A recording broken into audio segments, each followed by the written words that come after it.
Proteggere gli anziani dalle truffe e impedire ai delinquenti di continuare la loro odiosa attività criminale.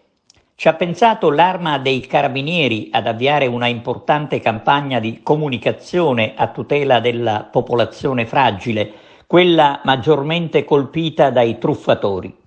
Come testimonial dell'iniziativa si è scelto Lino Banfi, il nonno d'Italia, che ha subito aderito all'invito, come scrivono in una nota i carabinieri.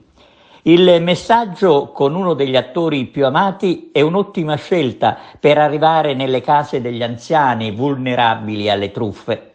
Sicuramente è un messaggio efficace per la prevenzione. Un riconoscimento va naturalmente all'Arma dei Carabinieri, ancora una volta sensibile e presente sul territorio a difesa della legalità e dei cittadini. Va detto che Lino Banfi ha una profonda stima per i Carabinieri e l'Arma in questo caso lo ha voluto come testimonial.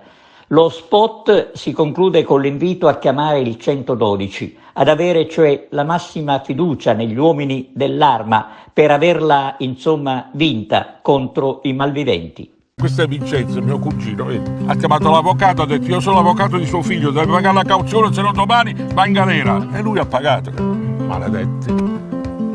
Ecco, vedi, questa invece è Nunzia, abita vicino a me. Non le hanno consegnato un pacco dicendo che era della figlia, doveva anticipare subito i soldi. Ovviamente quello c'è cascato e nel pacco non c'era nulla.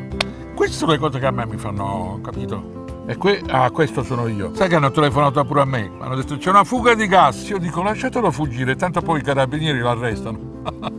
Lì non ne sentiamo tante di storie così. Per fortuna alcune hanno un lieto fine. È quello che dico io. L'importante è che uno pensi questa è una truffa e chiama i carabinieri. Se qualcuno di persona al telefono chiede informazioni personali, chiede soldi, vuole entrare in casa, non abbiate dubbi.